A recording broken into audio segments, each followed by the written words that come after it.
गुफा में अचानक अंधेरा और भारीपन भर गया, जैसे हवा मर गई हो, जैसे समय रुक गया हो। अग्रोर की गर्जना चारों ओर गूंज उठी। कोई है, यहाँ कोई है। मैंने किसी की सांसें महसूस की हैं। मृणाली का दिल जोर से धड़क रहा था। अयन एक पत्थर के पीछे छिपा था। उसकी हथेलियां पसीने से भीगी थीं। एक कदम गलत और मौत तय थी। अग्रोर गुफा के हर कोने को देखने लगा।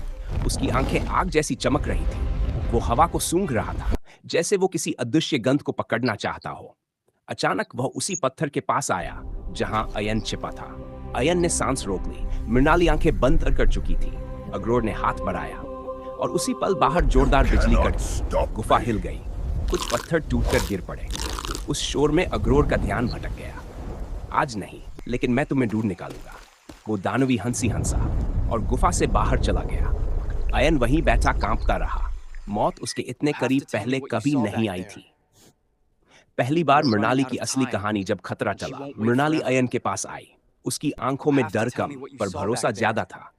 तुम्हें अब यहाँ रहना खतरनाक है। अग्रोर शक कर चुका है। वह तुम्हें ढूंढ लेगा, उसने धीमी आवाज में कहा। अयन ने दृढ़ता से जवाब दिया। जब पहली बार तुम्हें देखा था तब डर गया था, लेकिन अब डर नहीं, क्योंकि अब मैं अकेला नहीं हूं। मृणाली चुप रही, आंखों में कुछ पिघला। शायद पहली बार किसी ने उसे भरोसा कहा था। अयन बोला, तुमने कहा था कि उसका दिल उसके शरीर में नहीं है।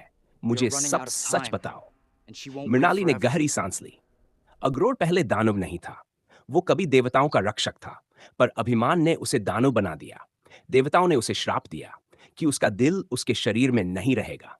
उसने अपनी मौत से बचने के लिए अपनी आत्मा का अंश एक रहस्यमयी जगह छिपा दिया। अयन ने पूछा, कहां? मृणाली ने कहा, पाताल लोक की निषिद्ध घाटी में, अंधकार के वृक्ष के नीचे एक जीवित हृदय धड़कता है, जो उसका नहीं होते हुए भी उसका है। उसे नष्ट करना ही उसकी मौत है। अयन हक्का बक्का रह गया। यह काम आसान नहीं था। यह सिर्फ लड़ाई नहीं थी, यह मौत से टकराना था। अयन का संकल्प और खतरे की शुरुआत उस रात अयन ने फैसला किया, जो भी हो वह मृणाली को आजाद करेगा।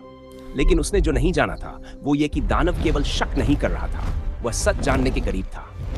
अग्रोर जंगल के बाहर एक प्राचीन दर्पण के सामने खड़ा था, जिसे आत्मदर्श कहा जाता था। उसने मंत्र पढ़े। दर्पण खून के रंग में चमक उठा और दर्पण में दिखाई दिया गुफा में छिपा हुआ मानव अयन। दानव की आंखें लाल हो गई। तो ये है तेरा नया रक्षक।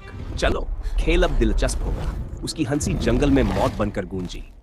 अगले दिन सबसे खतरनाक मोड़ सुबह हुई। मृणाली फिर चिड़िया बन चुकी थी। अयन उसके पास आया और धीरे से बोला, आज से लड़ाई शुरू और मैं तुम्हें इस कैद से निकालूंगा। लेकिन तभी गुफा के बाहर भारी कदमों की आवाज आई। अग्रोर वापस आ चुका था और इस बार हाथ में मानव की टूटी हुई तलवार थी। उसने तलवार जमीन पर फेंकी और बोला, मानव बाहर आ जा, अब छुपने का कोई फायदा नहीं। अयन के पैरों से जैसे जमीन खिसक गई, पर उसने खुद को संभाला। मृणाली की आंखों में भय भरा था। वो कुछ कहना चाहती थी, पर दिन था। वो सिर्फ चिड़िया थी, लाचार, कैद, बेबस। अयन बाहर निकला। उसने सीधे अग्रोर की आंखों में देखा। अग्रोर दांत पीसते हुए बोला, देवताओं ने मुझे धोखा दिया, दुनिया ने मुझे दानव कहा, और अब एक मानव मेरी दुनिया में घुस आया। अयन बोला, मैं तुम्हारी दुनिया छीनने नहीं आया, मैं सिर्फ उसे आजाद कराने आया हूं जिसे तुमने कैद कर रखा है। अग्रोर मुस्कुराया, तू उसे आजाद करेगा या उसकी तरह तू भी मेरी कैद बन जाएगा? अगले ही पल अग्रोर ने अपने हाथ से हवा को चीर दिया और एक अजीब काली बेड़ियां सीधे अयन की ओर लपकीं। अयन ने बचने की कोशिश की, पर एक बेड़ी उसके हाथ में जा लिपटी और अचानक अयन ने एक ऐसी चीज देखी जो आज तक कोई मानव नहीं देख पाया था। असली झटका, बड़ा सस्पेंस बेड़ियों के लगते ही अयन की आंखों के सामने एक अंधेरा संसार खुल गया। वो किसी और दुनिया में था।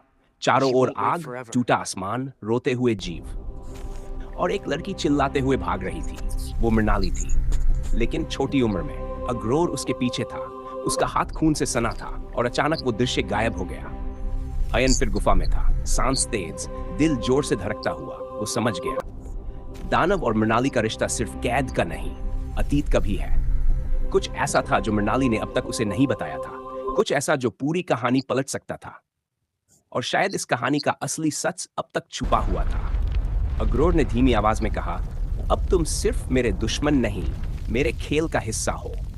और जैसे ही वो ये बोला, धरती तीव्रता से कांप उठी। दूर कहीं पाताल लोक का द्वार धीरे धीरे खुल रहा था। पार्ट 2 यही समाप्त।